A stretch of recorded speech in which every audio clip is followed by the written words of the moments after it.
Boa noite para todo mundo que está aqui acompanhando. Então, mesmo que seja só com áudio, vamos fazer aí do evento o melhor, né? Sou a professora Laura Fortes, para quem não me conhece, estou atuando no ciclo comum de estudos da UNILA desde 2016, né?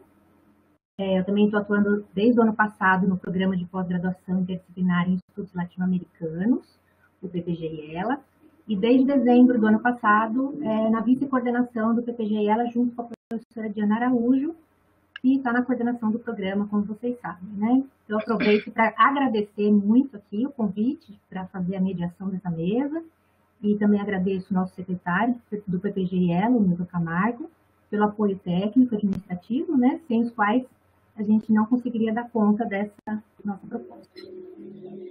Vou pedir só para a Juliana fechar o microfone dela, para não ter interferência aqui, por favor. Obrigada.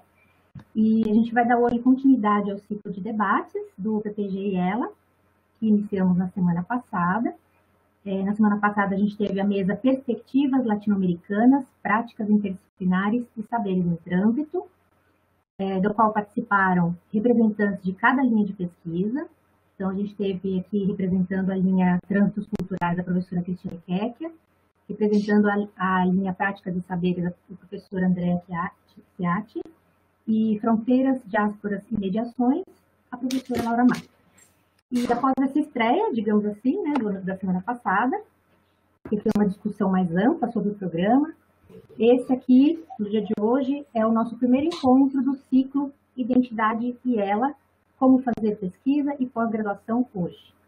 Então, esse ciclo de debates vai se estender por mais 2 encontros, um dedicado à interdisciplinaridade na semana que vem, dia 30 de julho, e o outro à interculturalidade na semana seguinte, dia 6 de agosto. Então, sempre às 6h30 da tarde, nessa mesma sala de reuniões aqui da RNP, né?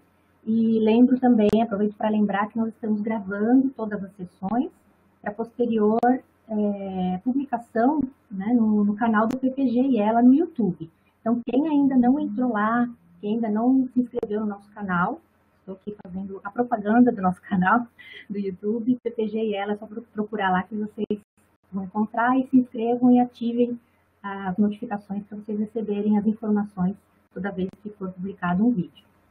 Estão me ouvindo bem ainda? Minha conexão está meio instável. Ok.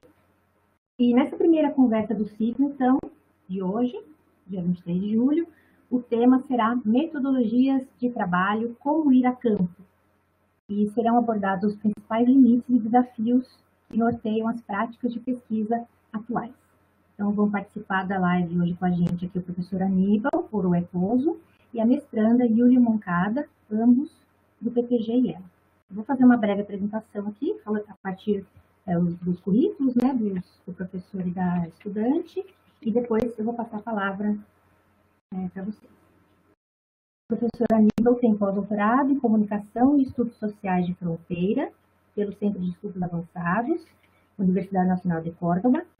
Tem doutorado em Administração, Processos Comunicacionales, pela Universidade Autônoma de Asunción, e mestrado em Estudos de Mídia, pela New School for Social Research University, de New York, Nova York. Atualmente é docente da Universidade Federal de Integração Latino-Americana, UNILA, área de Políticas Culturais e do Programa de Pós-Graduação Interdisciplinar em Estudos Latino-Americanos, PPG-IELA. Ele também é líder do Grupo de Pesquisa Paraguai, Sociedade, Território e Cultura, do CNPq, é coordenador do curso de especialização, Integração para Paraguai-Brasil, Relações Bilaterais, Desenvolvimento e Fronteiras da UNILA. É fundador e ex-coordenador do mestrado Comunicación para el Desarrollo, da Escola de Pós-Graduação da Universidade Nacional del Este, UNI, e coordenador do Centro de Estudos das Relações Paraguai-Brasil, da UNI. Foi presidente do Centro de Estudos Rurales Interdisciplinários, Centro de Pesquisa no Paraguai, e também professor visitante da Hofstra University, também de Nova York, nos Estados Unidos. A Vicente Yulia Moncada possui graduação em jornalismo pela Universidade de los Andes, Venezuela. Tem experiência na área de comunicação, com ênfase em jornalismo e editoração. ela está com um mestrado em andamento, no IELA, com a pesquisa intitulada Narrativas Fronteiriças, Construção Discursiva da Fronteira do Iguaçu, Cidade Leste, a partir das histórias de vida de seus habitantes. Então, antes de darmos início, vou explicar como pensamos a organização da sessão. São mais ou menos 15 a 20 minutos de tempo de fala para cada um das convidadas, né? Do convidado da convidada. A professora Aníbal vai dar início, depois ele vai passar a palavra para a Yulia e depois volta para ele para finalizar. E depois a gente abre para o debate.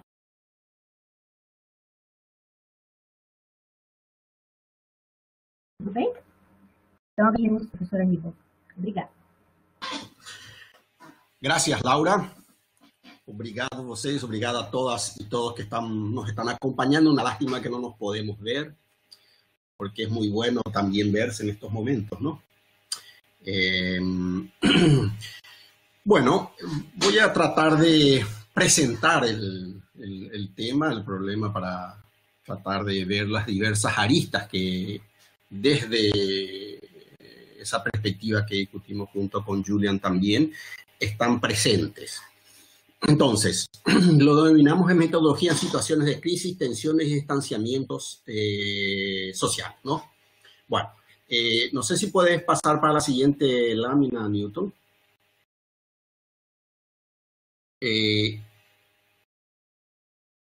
Eso. Entonces, inicialmente hemos identificado 3 situaciones que se nos presentan en esta situación no normal desde una perspectiva anterior, ¿no? Primero, tenemos la situación de proyectos que fueron elaborados en condiciones anteriores, es decir, proyectos pre-pandémicos, a partir de pre-febrero, para decirlo, en el cual teníamos un entendimiento, una relación y un proceso metodológico también claramente especificado en el proyecto, ¿no? Que si esos proyectos van a ser ejecutados o implementados hoy, deben ser modificados indudablemente. Yo voy a comentar 2 proyectos que están en esa situación. Y un segundo momento, los proyectos que fueron iniciados, vamos a decir, en condiciones anteriores, que fueron diseñados, pensados, pero en estas condiciones deben ser modificados para continuar, porque metodológicamente no podemos continuar con el mismo presupuesto porque la realidad cambiaron. Hoy no tenemos algunos proyectos que implican la presencia de personas, la presencia física, no es posible hacerlo eso. Entonces ahí surge una serie de situaciones aparentemente nuevas, que en realidad ya las teníamos antes, sino lo que hacemos es volver a traerlo e incorporarla a nuestra investigación. Y un tercer momento que identificamos es estos proyectos que ya están pensados desde el vamos ahora. Es decir, proyectos ya pensados en esta nueva reconfiguración y constitución social y política también que implica esta nueva realidad de distanciamiento social, cuarentena en algunos momentos, etcétera, ¿no? Bueno, entonces son esos 3 momentos en el cual vamos a abordar las 2 primeras, aquellos proyectos que fueron diseñados y pensados en condiciones anteriores y para ser desarrollados ahora tienen que ser cambiados, y el segundo es aquellos que comenzaron en condiciones anteriores y ahora para continuar tenemos que cambiarlos, ¿no? Vamos a abordar esos dos momentos y después para la tercera vamos a levantar algunas presupuestos o algunas discusiones que nos llegan de esas 2 primeras para tratar de repensar o pensar inicialmente eso, porque todo esto es nuevo realmente, evidentemente es nuevo, no tenemos esa experiencia en el sentido de camino andado sobre eso, ¿no? No tenemos eso y estamos realmente arando caminando por caminos nuevos, lo cual es sumamente interesante, nos cuestiona, nos motiva para continuar haciendo investigación y que esa investigación sea seria, responsable y que los datos obtenidos sean también verificables, ¿no? Bueno, podemos pasar a la siguiente lámina, Newton. Bom, tá aí. Então, a partir disso, vou passar a palavra a Julian, que ela vai nos introduzir na questão específica dela, dos problemas que ela tem, e depois eu volto com as considerações levantadas anteriormente. Julian, todo tuyo. Ok. En Newton, ¿puedes por favor pasar?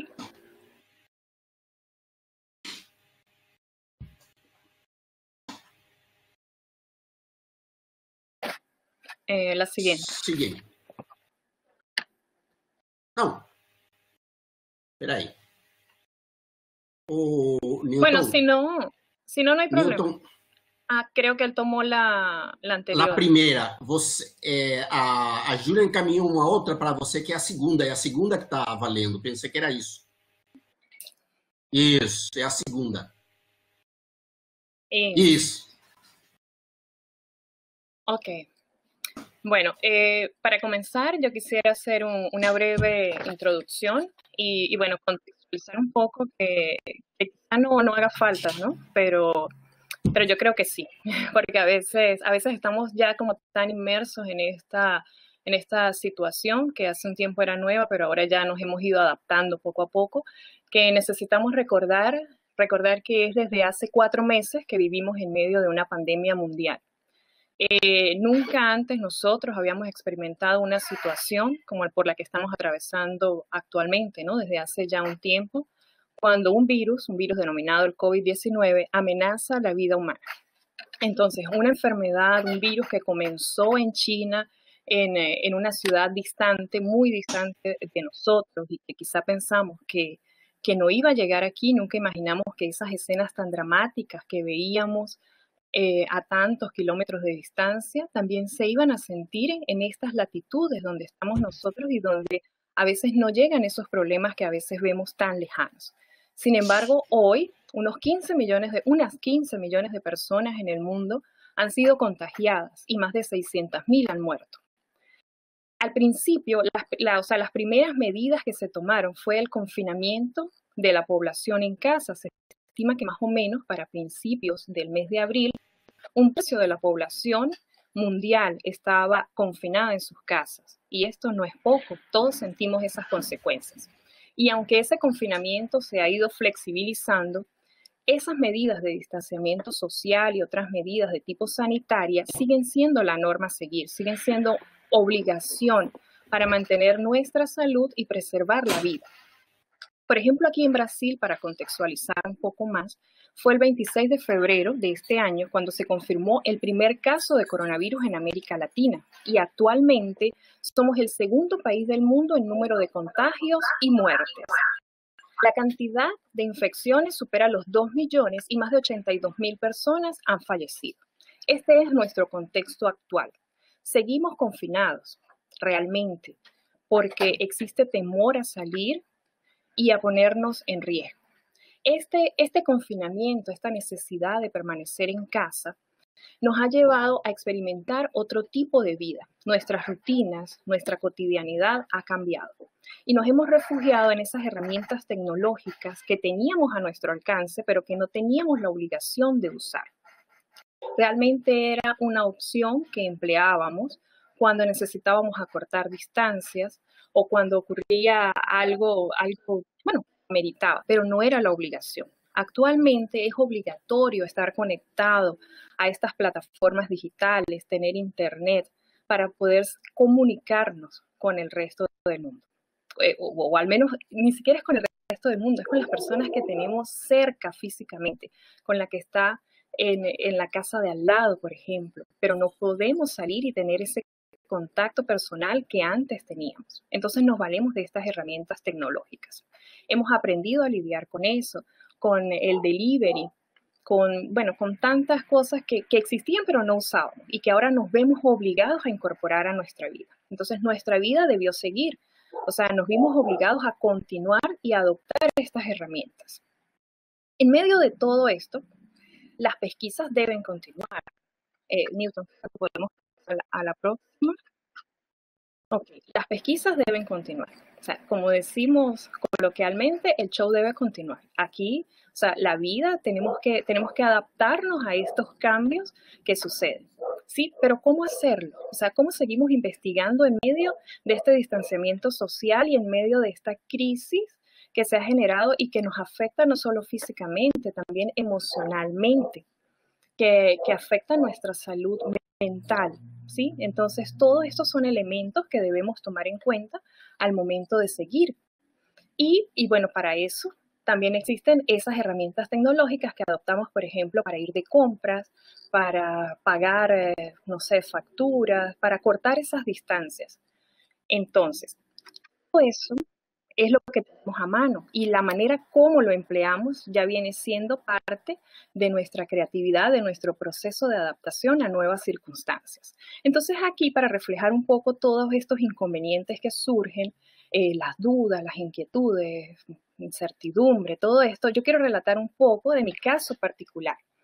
Yo desde el año pasado estoy llevando a cabo una investigación aquí en la frontera Foz de Iguazú, Ciudad del Este, donde el objetivo es construir ese imaginario sociocultural de la frontera como tal, ¿sí? De este espacio geográfico, pero a partir de las historias de vida de sus habitantes.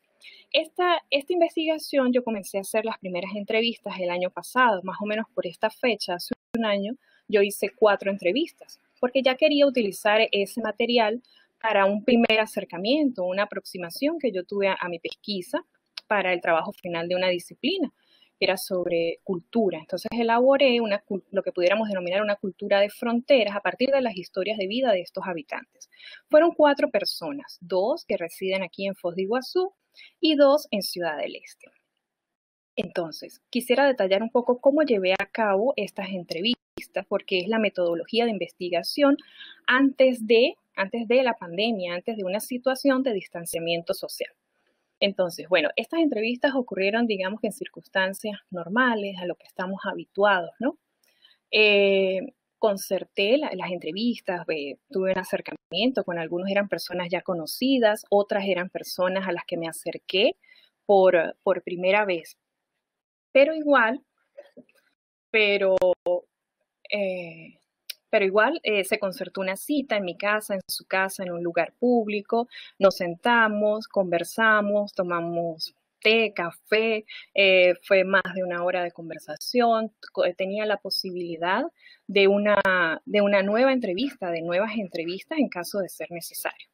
Otra de estas personas pues, la encontré en la calle, en esas caminatas diarias, y la persona cumplía con esos requisitos que yo necesito para mi investigación, que son habitantes fronterizos, pero que tengan una relación bastante estrecha con esas poblaciones que están al otro lado del límite internacional y que separa a estos 2 países, ¿no?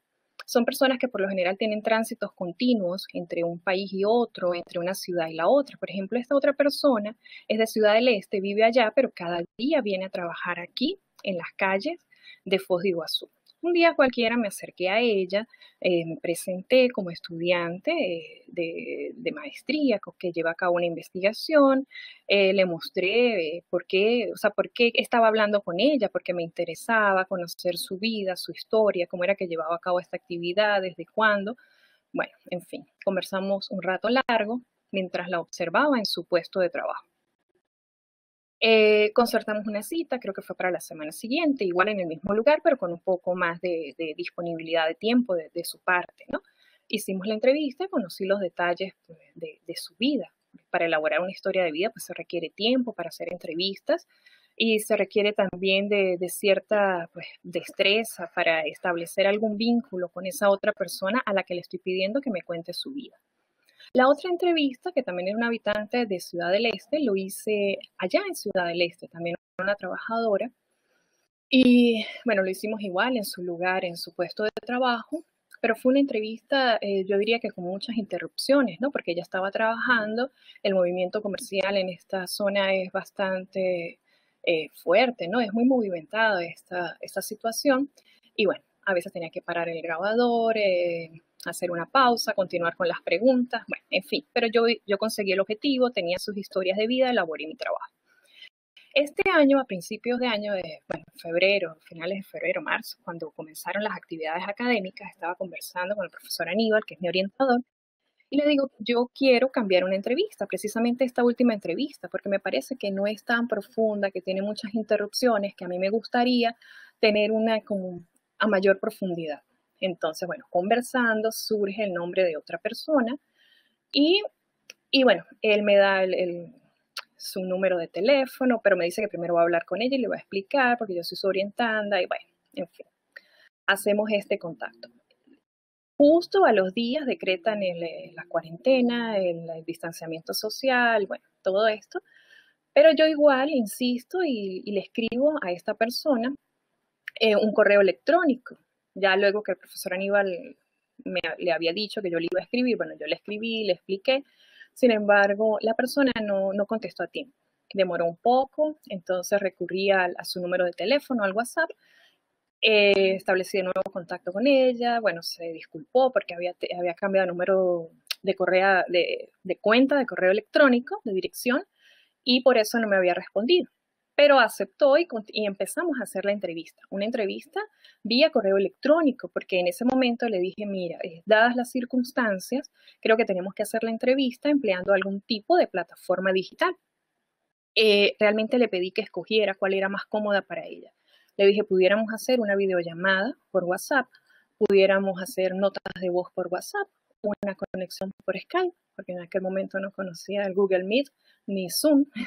Y entonces, bueno, ella me dice que ella realmente prefiere hacerlo vía correo electrónico porque para ella es más cómodo, se siente mejor expresándose vía escrita, de manera escrita, que hablando. Bueno, yo accedí, no hubo ningún problema, yo empecé a hacer mis preguntas de este modo y conseguí la entrevista. Entonces, por ejemplo, en mi caso, ya como el profesor Aníbal lo explicó al principio, pues se presenta esta situación en la que yo empecé a hacer una investigación, digamos, en condiciones normales o antes de estas situaciones extraordinarias, y ahora debo continuarla, al menos hacer una entrevista y escribir el texto bajo estas circunstancias. Entonces es cuando notamos las diferencias que se dan entre en estas metodologías de trabajo, que si bien siguen siendo las entrevistas, se hacen a través de plataformas o sí, de modos diferentes, ¿sí? Porque una es frente a la persona presencial y la otra es virtual, porque me estoy apoyando en estas plataformas digitales.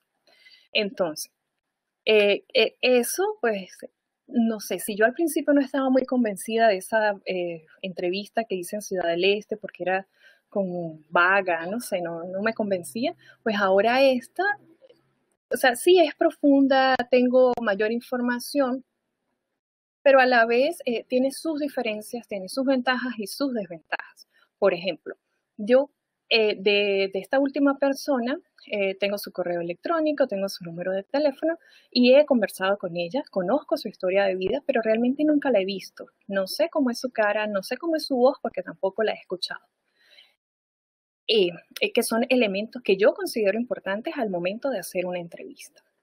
Mientras que con las otras personas sí conocí sus rostros, bueno, los vi trabajar, por ejemplo, en el caso de la persona que viene de Ciudad del Este, pero de ella realmente ni siquiera tengo su número telefónico y mucho menos iba a pedir un correo electrónico, ni creo que hubiese sido posible hacer una entrevista de este tipo, porque sabemos que no todo el mundo tiene la capacidad de expresarse de forma escrita o de usar estas herramientas tecnológicas, ¿sí? Entonces ahí empezamos a notar esas diferencias que se dan entre un caso y el otro.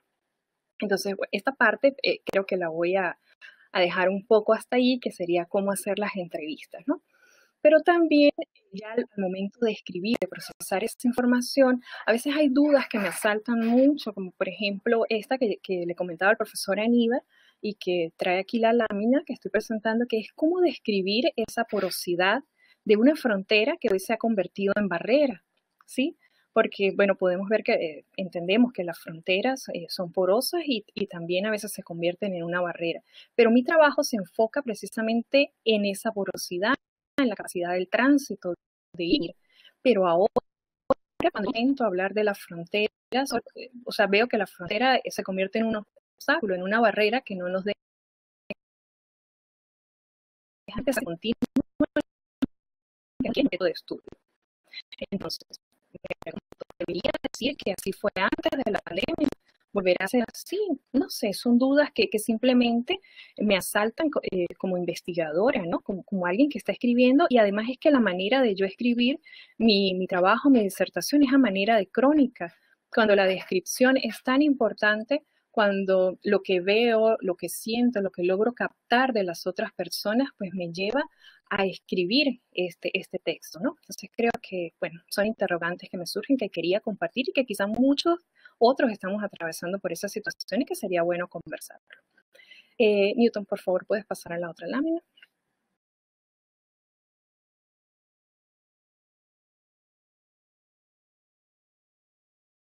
Ok, todo esto nos lleva a un debate entre lo presencial y lo virtual.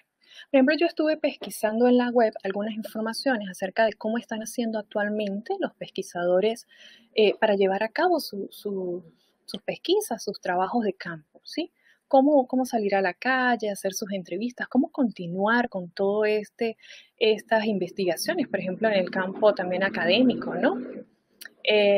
Estuve leyendo y bueno, uno de los principales obstáculos se presentan precisamente en el campo de la etnografía, ¿no? Que es cuando se necesita más ese contacto con las personas, salir a la calle. Y existe una llamada etnografía virtual, que se realiza precisamente apoyado en las plataformas digitales. Es una herramienta pues, que no es usada comúnmente, pero que actualmente, comúnmente antes de estas circunstancias, ¿no? Pero actualmente sí está sirviendo para lograr tener ese contacto con otros. Sin embargo, surge un tema a discutir, ¿no? Que es si realmente estas técnicas metodológicas empleadas de manera virtual generan una investigación con la que estábamos acostumbrados a realizar de manera presencial. Porque ¿cómo hacemos pues para conseguir acortar esas distancias? Simplemente acerca de la calidad que tienen estas investigaciones. Entonces, esos son temas que me parece interesante traer a debate, a discusión y poder pensar, reflexionar un poco acerca de esto, ¿no? Como me comentaba el profesor Aníbal. ¿Será que necesitamos tocar, necesitamos oler, necesitamos oler, tocar ese objeto de estudio o a esa persona a la que estamos entrevistando, con la que estamos hablando, para realmente llevar una mejor información y dar y obtener un mejor resultado de nuestra investigación? Bueno, son preguntas que quedan aquí en el aire. Seguimos a la próxima. Próxima lámina.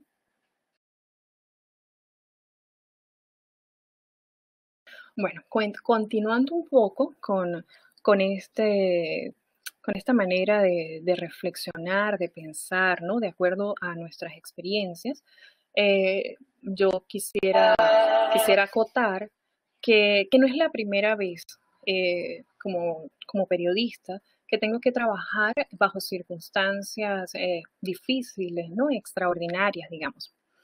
Bueno, yo soy periodista, no sé, he ejercido esta profesión desde hace más de 10 años y los últimos años en Venezuela pues han sido bastante difíciles, ¿no? Crisis económicas, políticas, sociales, bueno, crisis de todo tipo, con desabastecimientos, con muchas limitantes en cuanto a los servicios públicos, entre ellos, por ejemplo, la luz y el internet, ¿no? Y protestas. Creo que en este momento pues quisiera hablar particularmente de las protestas que se vivieron en Venezuela durante los años 2014 y 2017, que fueron bastante difíciles y que nos obligaron a todos, incluyendo a los periodistas, a permanecer en situación de confinamiento, ¿no? De estar en casa. Por ejemplo, las últimas protestas del 2017 fueron del mes de abril a julio, fueron 4 meses continuos de protestas, donde, bueno, digamos, protestas en sentido más de 6.000 protestas en estos 4 meses, con un promedio de 56, protestas diarias, con casi 500 saqueos en todo el país, con más de 160 muertos, una situación realmente riesgosa para todos y mucho más para los periodistas, para las personas que tienen la necesidad de estar en la calle, de dar cobertura a este tipo de actividades y que arriesgan su vida. Voy a tratar de un poco más o menos cómo es que se viven esas protestas en Venezuela. En Venezuela las protestas suelen comenzar con unos llamados que hacen los dirigentes políticos, en este caso de la oposición, porque eran protestas en contra del gobierno, hacen llamados a concentraciones y a marchas masivas que se llevan a cabo por las principales calles o avenidas de ciudades que tienen un lugar de encuentro, de concentración, de salida y otro para finalizar ya la marcha. Sin embargo, al final de estas concentraciones suelen darse algunos grupos de manifestantes, se quedan por allí y empiezan a generar algunos altercados con los uniformados, con las fuerzas policiales, que son las encargadas de resguardar. Entonces aquí es cuando se presentan hechos violentos. Y por lo general, luego de esto, se adoptó una modalidad de establecer barricadas, ¿sí? Que es más o menos es lo que muestran las fotos de la lámina. Son barricadas, son muros que se construyen con escombros, con basuras, con materiales bastante contundentes y que impiden el libre tránsito por las calles y avenidas de la ciudad. En una de estas, en la parte inferior, se nota cómo se levantan las rejas, las alcantarillas del suelo para evitar que las personas se trasladen. ¿Qué ganan con esto? La paralización de la mayor parte de la ciudad, y en este caso fue la mayoría de las ciudades del país y hubo, pudiéramos llamarlo como un paro general en todo el país, donde siempre se dan situaciones bastante peligrosas, ¿no? Por lo general, las fuerzas policiales acuden a estos lugares para destancar, para lograr liberar esas vías y siempre se dan altercados. En estos altercados es cuando las víctimas mortales, para dispersar usan, bueno, bombas lacrimógenas, balas de goma y otros objetos. Los manifestantes pues responden con piedras, con botellas, con cualquier objeto que tengan a mano. Pero siempre en estas cosas, en estos movimientos, hay infiltrados, hay personas que están interesadas en generar más caos, violencia, y es aquí donde se dan los asesinatos, donde se dieron esos asesinatos, ¿sí?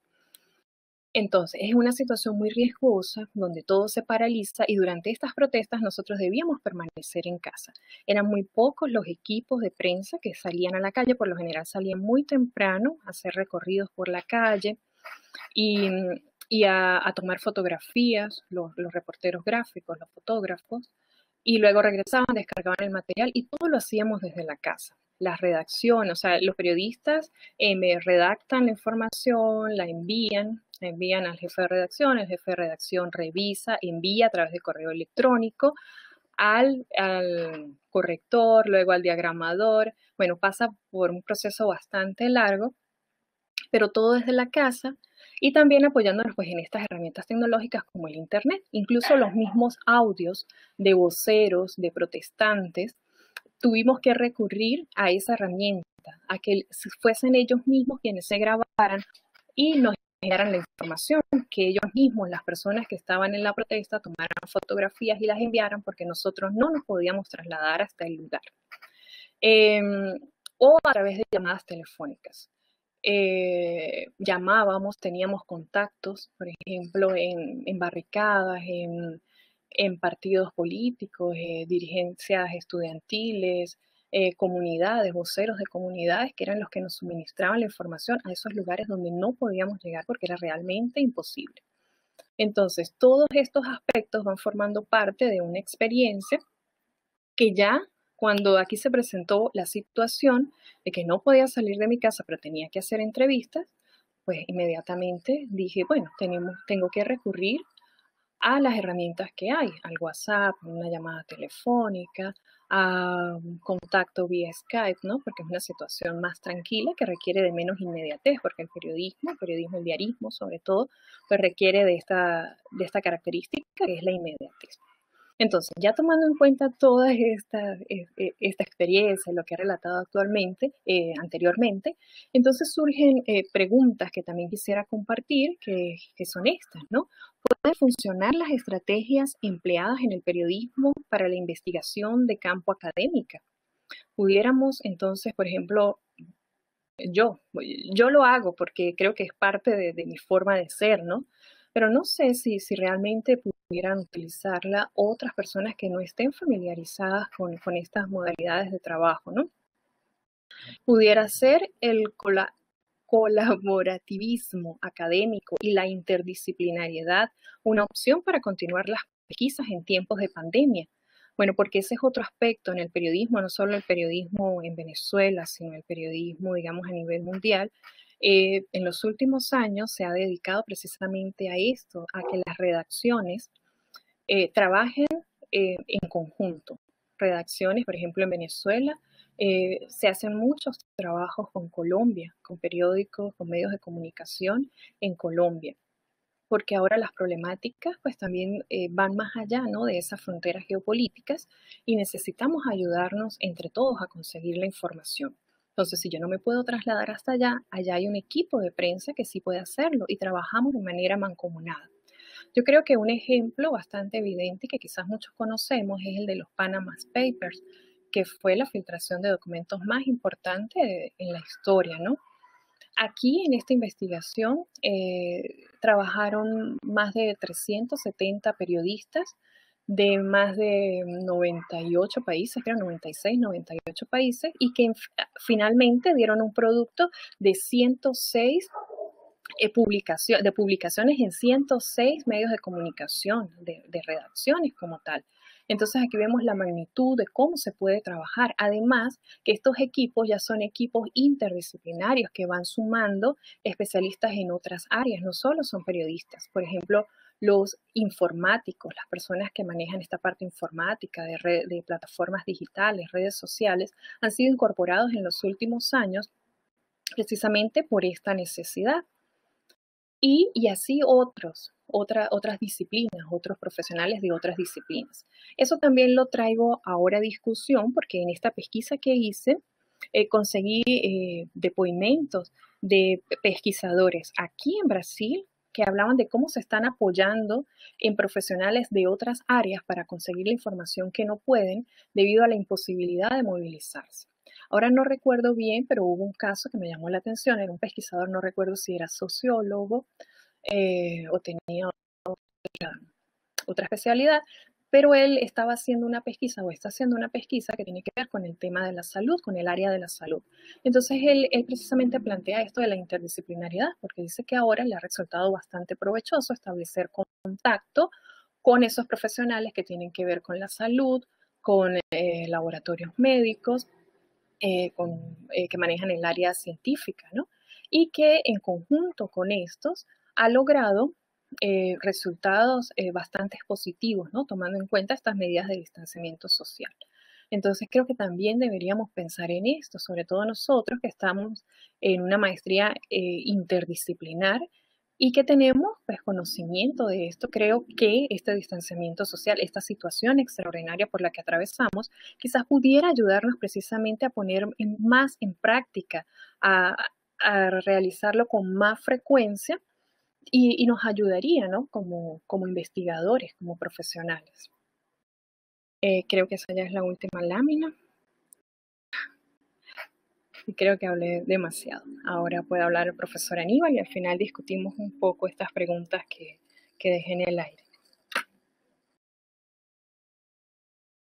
¿Aló? Bueno, ¿están escuchando? Sí, perfecto. Ok. Bueno, gracias, Julián.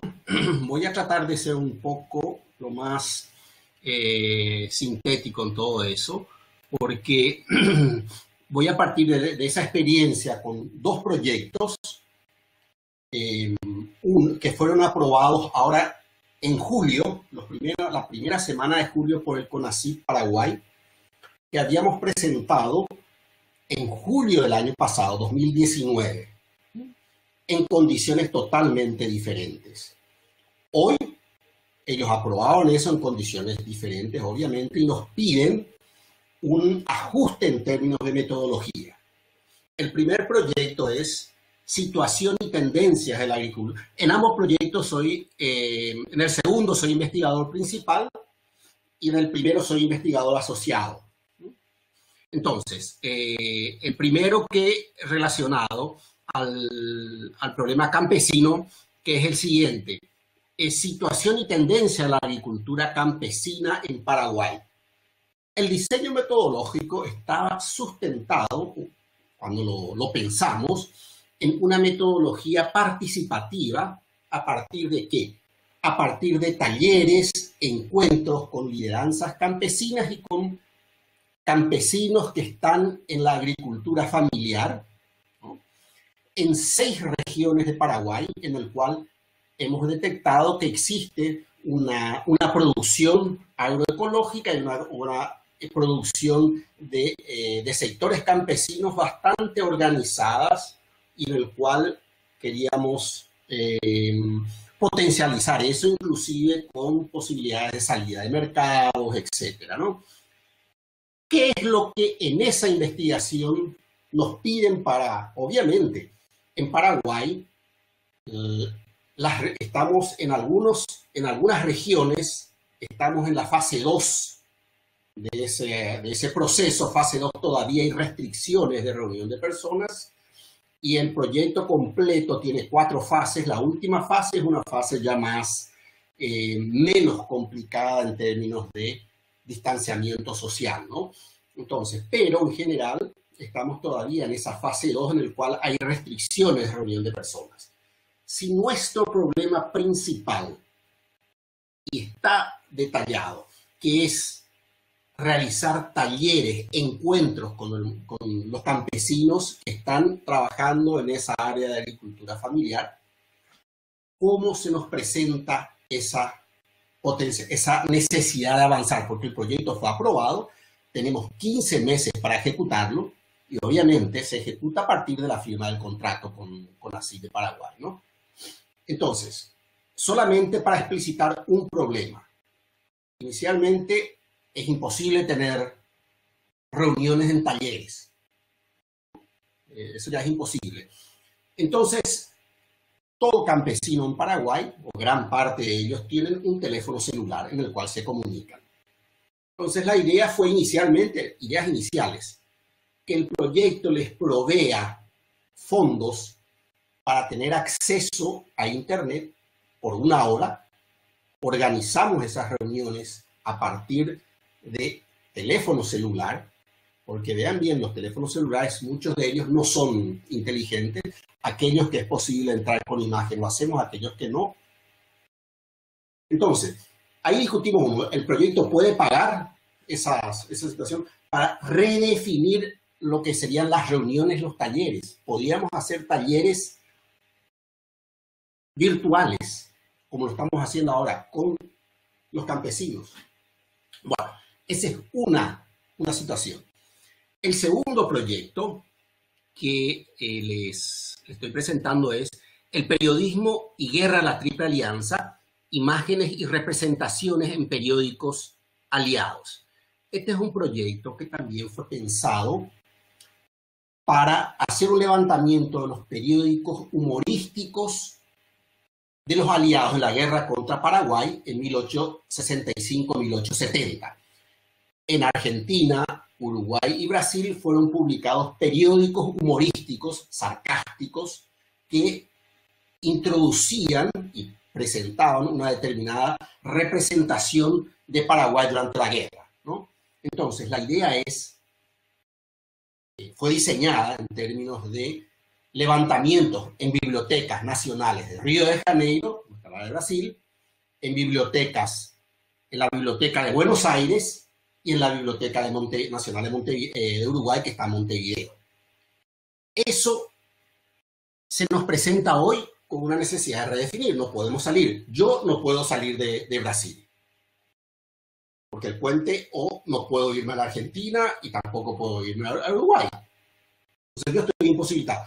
Los colegas que están en esa investigación también, que están en Paraguay, no pueden salir a hacer ese tránsito de frontera. Entonces, ¿cuál es la realidad que se nos presenta? Y nos piden también redefinir esa metodología. Y ahí surge algo que Julian creo que ya lo había presentado. Lo que emerge en estos momentos es la posibilidad de hacer investigaciones integrando investigadores.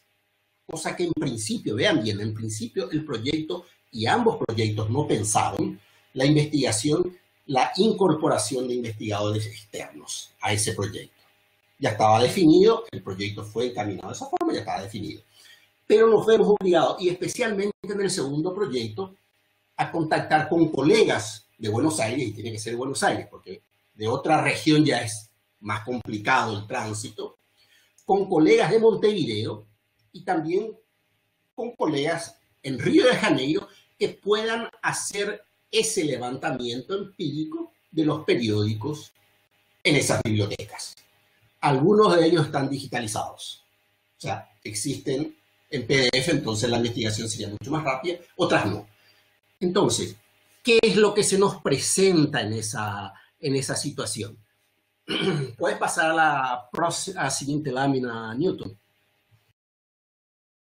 Ahí tenemos algunas preguntas e interrogantes, ¿no?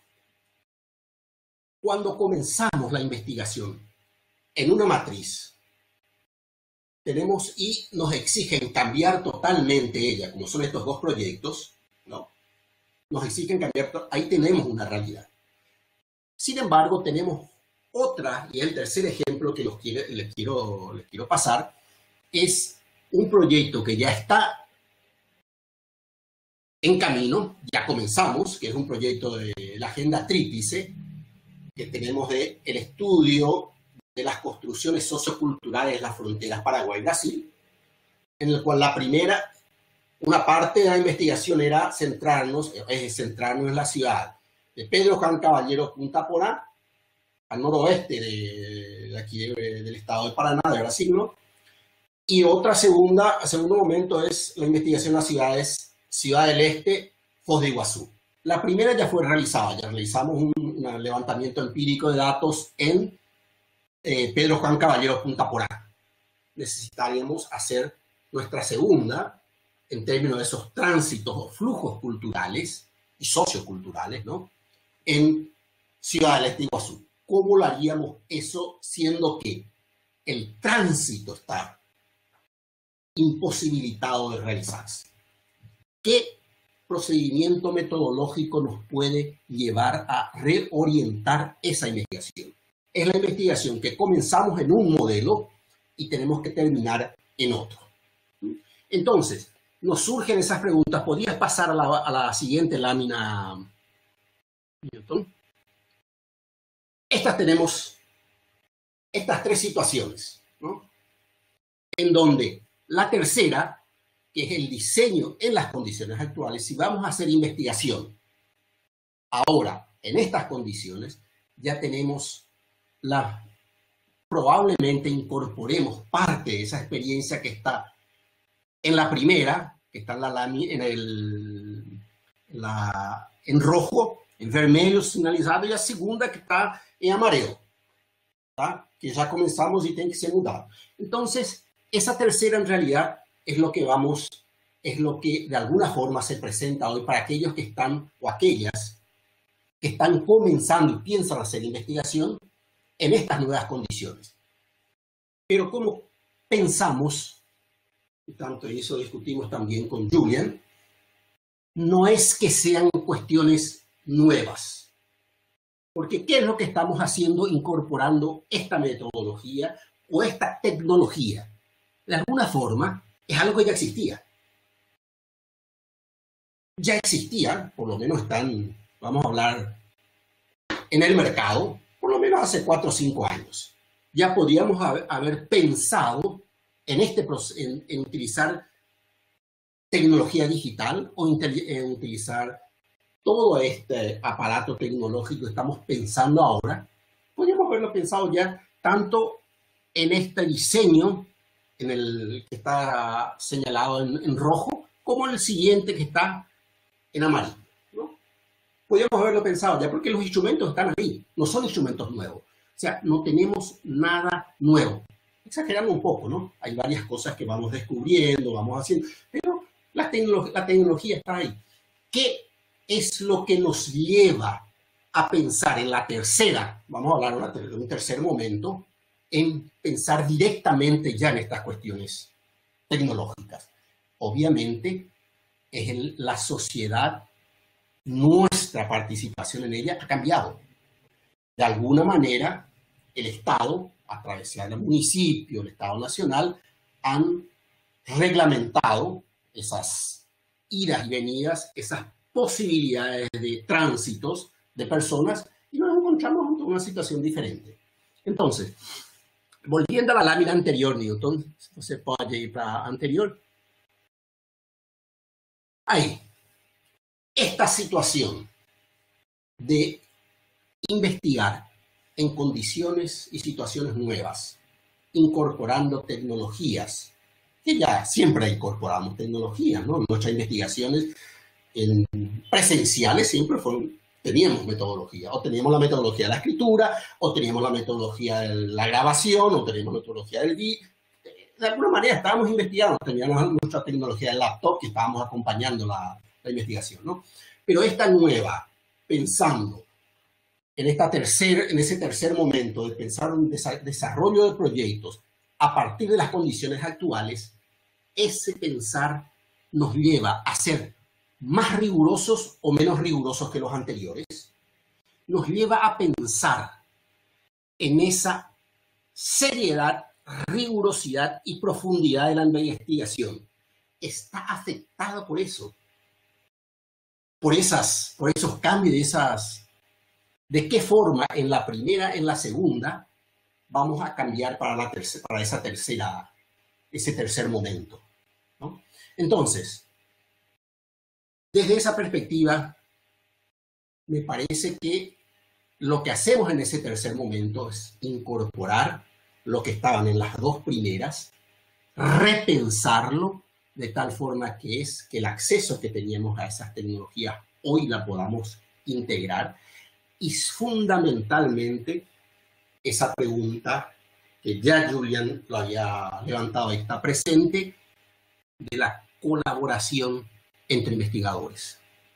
Si nosotros no podemos hacer hoy la investigación en cinco lugares de Paraguay, donde inicialmente lo teníamos diseñado para hacer reuniones con el movimiento campesino, vamos a recurrir a investigadores. Vamos a redefinir, repensar esos investigadores que pueden ser los propios campesinos, ¿por qué no? En la relación de las bibliotecas, tanto en Buenos Aires, en Río como en Montevideo, vamos a tener que buscar la colaboración de investigadores con ellas. Entonces, yo creo que una de las cuestiones que se presentan no es tampoco absoluta, sino es esa solidaridad, vamos a llamarlo, o a cooperación de una investigación, y esa investigación puede ser tanto una maestría, un doctorado, investigaciones aplicadas como la que le estoy señalando, como otras investigaciones. Bueno, yo creo que me extendí un poco también. Voy a quedar por aquí. Se levantaron algunos puntos. Nos gustaría, no tenemos respuesta a todo eso, sino que me parece que a partir de esos 3 momentos que habíamos levantado, son momentos en el cual de alguna forma están presentes y fueron presentes en todo ese momento cuando pensamos discutir un poco qué es hacer investigación hoy. Algunos ya lo teníamos la investigación, lo vamos a continuar en un contexto diferente, y otros vamos a comenzar investigaciones que fueron diseñadas en un contexto, vamos a tener que replantearnos todo para continuar investigando. Bueno, gracias. Yo creo que es un momento para discutir eso. Yo creo que todos, tanto colegas docentes como colegas también futuros maestros del IELA, pueden pasar por un proceso semejante, y esas interrogantes, lamentablemente no tenemos todavía algún camino bien claro, pero sí creemos que, o pienso que esa es una posibilidad de esos 3 momentos que le había presentado y levantado. Ok, es eso, gracias. Gracias, Aníbal, gracias, Julian, obrigada pela excelente exposição e levantamento aí de reflexões, questões para que possamos realmente avançar, né, nos trabalhos, nas pesquisas, e justamente nesse momento em que a urgência, né, pela vida acaba se sobressaindo, acaba se sobrepondo a todas as nossas questões, né? Eu vou abrir agora o microfone para quem quiser fazer alguma pergunta, mas antes, assim, enquanto vocês vão pensando aí nas perguntas, já tem uma pergunta aqui no bate-papo do Roger. E vocês me escutam? Sim, né? Sim, ok. Então, vou fazer aqui a pergunta do Roger. Julian e Aníbal, vocês têm acesso também ali ao bate-papo, se vocês quiserem ler, né? Mas eu vou fazer a leitura aqui. Buenas noches, me parece interesante la propuesta de usar las tecnologías virtuales para realizar entrevistas o sustituir la información cara a cara. Sin embargo, ¿qué pasa cuando nuestros interlocutores no tienen acceso a esos dispositivos?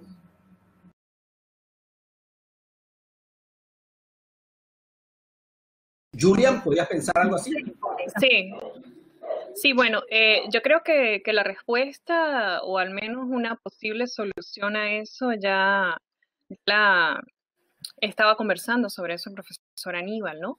Porque claro, es difícil cuando esas personas a las que necesitamos entrevistar no cuentan ni siquiera con un teléfono celular inteligente con el que podamos comunicarnos, ¿no? O bueno, incluso si no es inteligente, ¿no? Creo que en tal caso de que esa persona tenga un celular que no es inteligente, es decir, que no tiene acceso a Internet, sino llamadas telefónicas, por ejemplo, yo qué haría o qué he hecho en ese tipo de casos, llamadas telefónicas, ¿sí? Creo que pudiera ser una manera de solventarlo. Pero ¿qué pasa si esa persona tampoco tiene un teléfono celular? Entonces, creo que ahí es donde necesitamos establecer esa colaboración, esa relación con otros investigadores, porque imagino que cerca de ese lugar donde se encuentran las personas que necesitamos entrevistar, hay algún investigador con el que podemos establecer contacto, alguna persona que se puede trasladar hasta el lugar y que cuente con estas herramientas tecnológicas y nos facilite esa conexión. Puede ser que esta misma persona haga la entrevista o que simplemente sea como un mediador, ¿no? Que lleve este aparato hasta ese lugar, un celular, un computador, y pueda establecerse este diálogo, ¿no? Con conexión a Internet inalámbrica, me imagino, porque pues si es un lugar muy alejado, donde no se tiene esto, creo que son opciones, ¿no? En las que se pueden pensar. No sé qué opina el profesor Aníbal.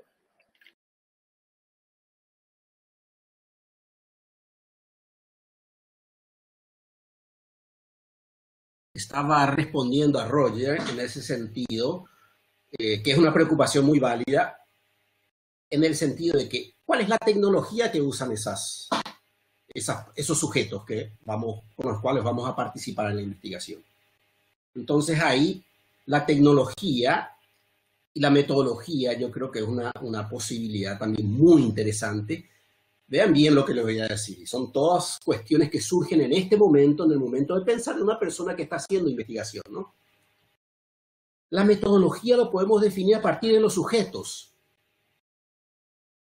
no a partir, como lo haríamos anteriormente, con un proyecto ya totalmente cerrado. ¿Por qué no podemos definir esa metodología a partir de los sujetos? ¿A partir de qué metodología o qué tecnología ellos están utilizando. Y a partir de eso, redefinimos las posibilidades de encuesta, las posibilidades de preguntas, respuestas y un cara a cara que se transforma. Pero no creo que eso afecte la seriedad o rigurosidad de la investigación.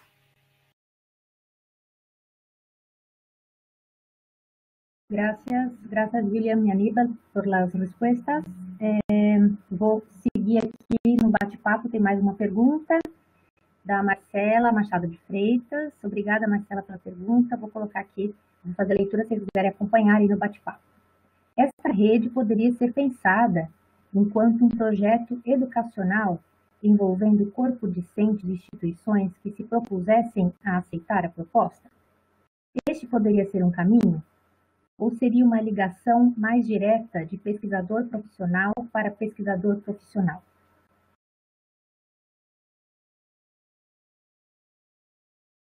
Acho que vou deixar já aberto aqui o microfone para Aníbal ou William.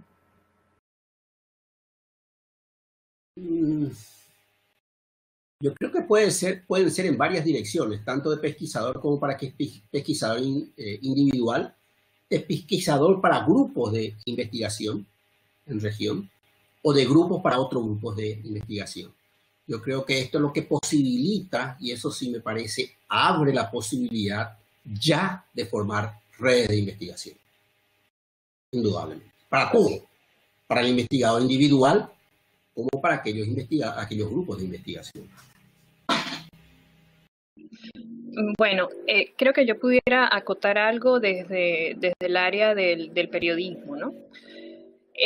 Yo recuerdo cuando me estaba iniciando en el periodismo, y yo participé de un proyecto que precisamente buscaba formar periodistas comunitarios, ¿sí?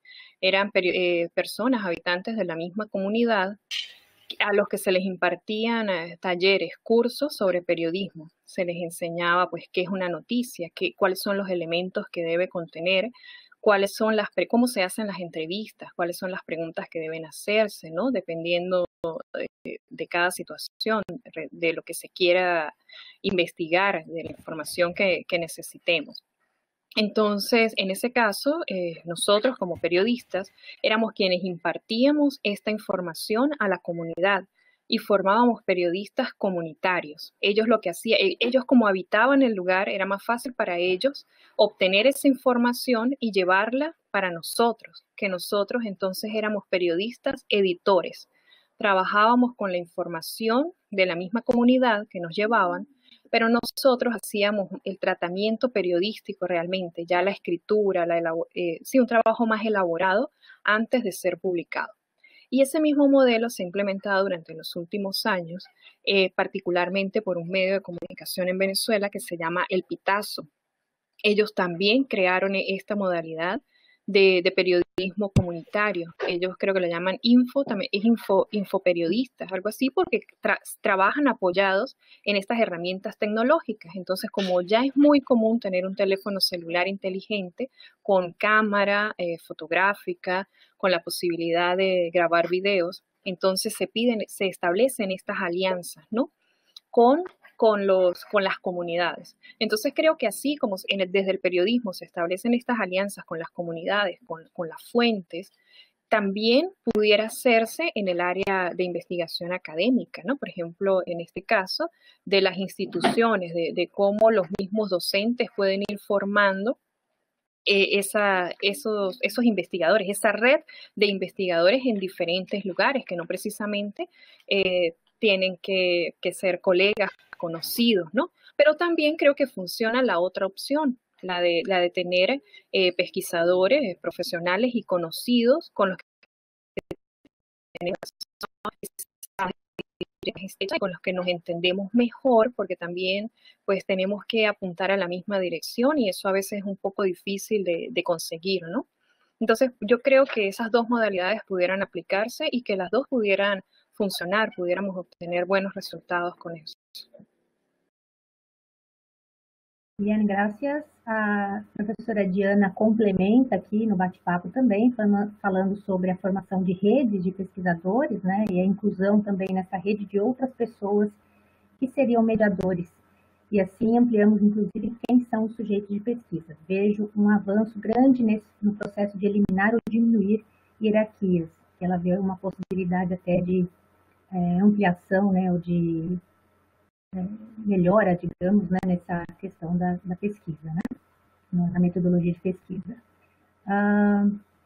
Roger, você gostaria de falar aqui? Você mencionou... Hola, buenas noches. ¿Me escuchan? Buenas noches. ¿Me escuchan? ¿Sí? Sí, sí.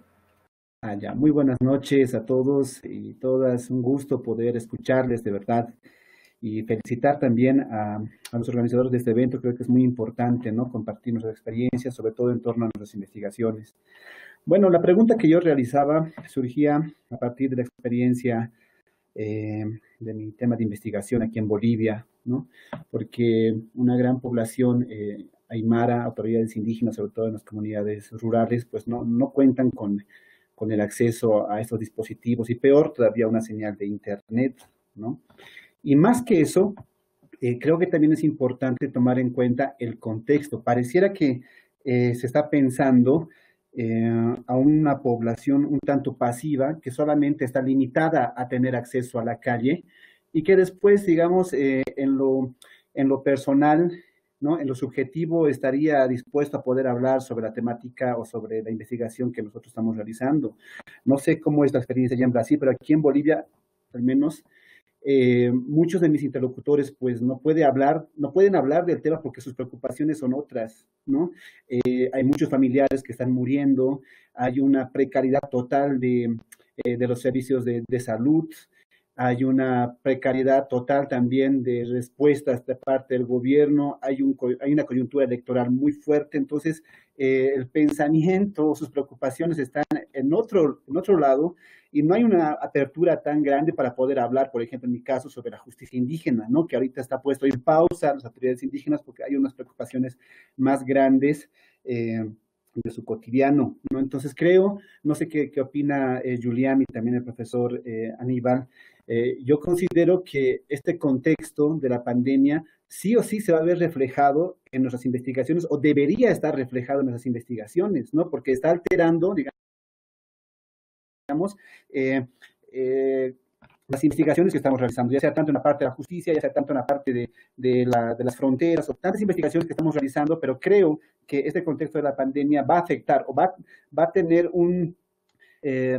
una presencia, o tiene que tener una presencia dentro de nuestras investigaciones, porque ese es el contexto que nos ha tocado vivir, ese es el contexto que nos ha tocado realizar nuestra investigación, ¿no? Entonces creo que los sujetos a quienes estamos investigando están siendo afectados por esta coyuntura, y no podemos solamente pensar este contexto como una cuestión de estar aislados, ¿no?, sino también hay algo subjetivo, hay algo también que afecta a esta población, ¿no?, que sus preocupaciones tal vez no es a tanto en relación a nuestra investigación. A partir de eso yo estaba haciendo esa pregunta. Gracias por la apertura. Graças, Roger. Eu vou passar agora para o Aníbal ou para a Julian, e já vou indicando que estamos fechando em 10 minutinhos, tá? No sé, Julian, ¿querías hablar o...?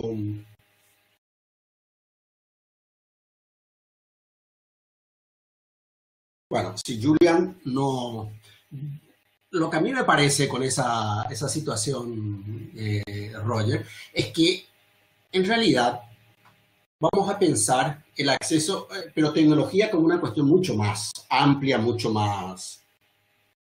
la voz también puede ser una tecnología si pensamos en eso, ¿no? Entonces, vamos a pensar eso a partir de los sujetos. Toda investigación fue predefinida en mi metodología. Yo lo definí, yo lo hice, mi grupo de investigación definió que vamos a trabajar en eso. Y con eso, con ese procedimiento, vamos a la... ¿Qué es lo que esta situación produce? Me parece una posibilidad de inversión de eso y de pensar sujetos no solamente sujetos estáticos, sino así como decir, sujetos dinámicos que se comunican de una forma, que continúan viviendo. Y eso creo que pensar a partir de esos sujetos nos da también esa posibilidad. No sé si de alguna forma estoy respondiendo, no sé exactamente y lo más específico de eso, pero lo que a mí me hace es llevar a pensar un poco en esos sujetos que vamos a investigar y a partir de ellos definir ese acceso. Bueno, yo quisiera acotar algo, porque sí entiendo perfectamente de esto que está hablando Roger, ¿no? Y precisamente yo lo planteaba en alguna de mis preguntas cuando hice mi exposición, porque es algo que me ha pasado, ¿no? Siento que mi pesquisa, mi investigación realmente está paralizada, o sea, se paralizó. Porque es que es difícil, es una carga psicológica muy grande, anímica. O sea, no sé, nunca habíamos pasado por una situación como esta. O sea, es que no es solo que no podemos salir, es que tenemos el riesgo de enfermar, de morir, que vemos cada día tantas noticias negativas, quienes tenemos nuestra familia lejos, nos preocupamos por ellos, nos preocupamos por nosotros. O sea, son tantas cosas, es como resolver el día a día, todo está paralizado. Los niños ya no van al colegio, las rutinas cambiaron. No sé, al principio era así como una manera de descanso, luego empezaron las noticias, la preocupación, esa incertidumbre. Entonces nosotros como investigadores la sentimos y obviamente que nuestros interlocutores la están sintiendo. Entonces el tratamiento debe ser pues especial, diferente, ¿no? Adaptarnos a las circunstancias. Por ejemplo, o sea, mi pesquisa se paralizó en ese sentido. Yo duré mucho tiempo así para contactar a esta persona, como para volver a contextualizar. Y era lo que yo decía. Entonces, cuando yo voy a hablar de esos tránsitos, de toda esa parte sociocultural, de ese intercambio que se da en la frontera, pero realmente no lo estoy viviendo, no lo estoy sintiendo, ¿cómo hago eso? O sea, sí, yo tengo experiencias previas, tengo fotografías, he vivido aquí más de un año, he entrevistado a otras personas, pero es que me cuesta contextualizar, o sea, ubicarme aquí como investigadora y poder hablar de eso. Por eso yo decía, ¿será que digo que así era antes de la pandemia? Porque es que ahora no es y no sé si vaya a volver a ser así, porque realmente vivimos la incertidumbre, no sabemos qué va a pasar, no sabemos ni siquiera si habrá un momento post pandemia. O sea, ¿será que la pandemia va a pasar? ¿Realmente va a pasar o no va a pasar? Y si va a pasar, ¿cuándo va a ser? ¿Sí? Entonces, todas esas preguntas las tenemos nosotros, todas esas preguntas las tienen nuestros interlocutores, pero la vida debe seguir, las pesquisas deben seguir y debemos encontrar la manera de seguir adelante con todas ellas, o sea, con nuestra vida, con todo como hemos hecho a diario. Nos estamos adaptando. Gracias, Vivian. Gracias, Aníbal. Diana complementa que la investigación no está fuera de la realidad, ¿verdad? Veo como normal e incluso deseable que los trabajos reflejen lo que está pasando de alguna manera, ¿no? Entonces, creo que es importante incorporar este contexto en las propias investigaciones, ¿no? En la propia descripción de la metodología y de las adaptaciones que tuvimos que hacer en los proyectos, en la metodología y los efectos que eso tiene también en los sujetos de investigación que están participando de la investigación, ¿no? Bueno, posso fazer mais uma pequena intervenção a partir da... Claro. Olha, o que a Julian falou, em termos, quando ela, não sei se vocês perceberam essa questão da metodologia e da tecnologia com relação aos sujeitos. Cuando Julian le pregunta a su nueva entrevistadora cómo prefiere responder, ella no le dice, lo grabó directamente, tomó la fotografía, o ella le planteó, vamos a hacer por Skype, ella le consulta a la persona cómo querés responder. Y la persona le dice, por correo electrónico. Aparentemente es una cosa simple. Es el sujeto que está respondiendo y que está definiendo cómo quiere interactuar con nosotros. Pero eso ya existía antes, no es ahora de la pandemia, ya existía antes, sino esa nueva condición nos da posibilidad de percibir esas cosas porque nos está interpelando. Es eso. Gracias, Aníbal. Julian, quer complementar mais alguma coisa?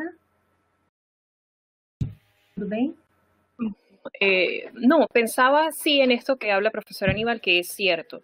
Realmente estamos haciendo un poco más partícipes, ¿no? A nuestro interlocutor. Está tomando protagonismo que a veces pues le restamos.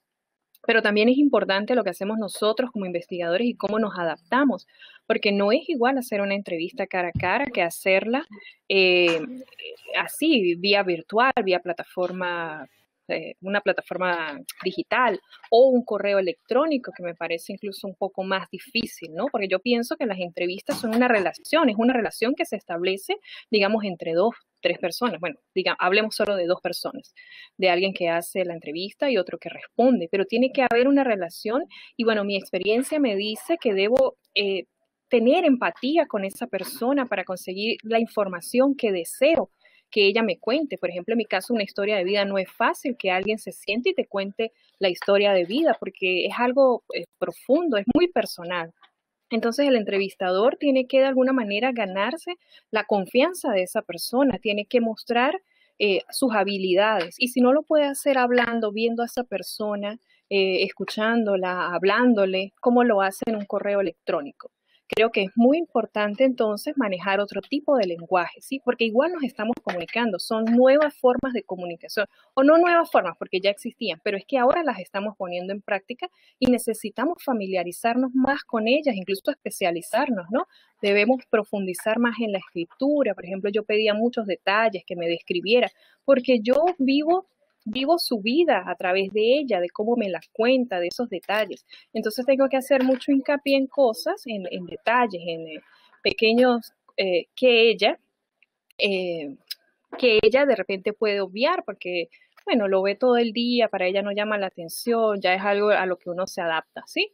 Pero a mí como investigadora me interesa, yo necesito vivir su vida a través de ella y de su escritura, entonces tengo que encontrar la manera de explorar y explotar, sí, ese potencial que tiene. Entonces, bueno, solo eso para que sigamos pensando en todas estas nuevas metodologías, ¿no? Gracias, Julian, Aníbal e todos e todas participantes aqui, né? Foi um prazer fazer a mediação aqui. Espero que tenha conseguido contemplar aqui as perguntas e fazer a mediação da forma mais, né, fluida possível, né? Me desculpo também se alguma coisa não foi contemplada. Bom, agradeço aqui, vou começar a fechar, né, a nossa conversa, nosso diálogo. Eu agradeço muito a presença, os comentários, as reflexões, e quero só reforçar aqui que vamos nos reencontrar na próxima semana com o tema da interdisciplinaridade, né, com convidados e convidadas externas. Então, para a semana que vem, nós temos uma professora de Porto Rico, um professor do Chile, e uma egressa nossa aqui do IELA, além do professor André Ciatti do IELA, que teve que sair agorinha, infelizmente, e eu aproveito para convidar vocês para participar, né, na semana que vem, no mesmo horário, quinta-feira, dia 30 de julho, e também divulgar os próximos debates, né, e diálogos aqui promovidos pelo PPG-IELA.